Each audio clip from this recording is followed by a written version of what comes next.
RCB versus CSK మధ్య జరిగిన మ్యాచ్లో ఆర్సీబీ సీఎస్కేపై 50 పరుగుల తేడాతో ఘన విజయం సాధించింది.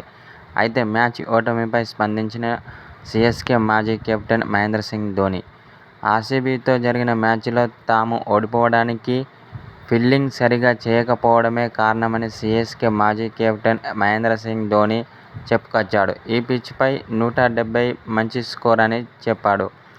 ఆర్సీబీ 20 పరుగులు అదనంగా చేసింది. మా ఫీల్డర్లు కీలక సమయంలో క్యాచ్లు వదిలేశారని అన్నాడు.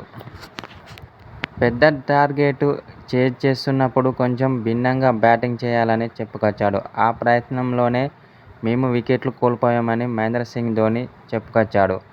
అయితే దీంతో 50 పరుగుల తేడాతో ఓటమి చెందాల్సి వచ్చిందని మహేంద్ర సింగ్ ధోనీ పేర్కొన్నాడు. అయితే ఈ మ్యాచ్లో ఆర్సీబీ ఆటగాళ్లు బ్యాటింగ్లోనూ, అటు బౌలింగ్లోనూ, ఇటు ఫీల్డింగ్లో చాలా అద్భుతంగా రాణించారని మహేంద్ర సింగ్ ధోనీ పేర్కొన్నాడు. అయితే మేము ఓడిపోవడానికి కారణం మా బ్యాటింగ్ వైఫల్యమని చెప్పుకొచ్చాడు.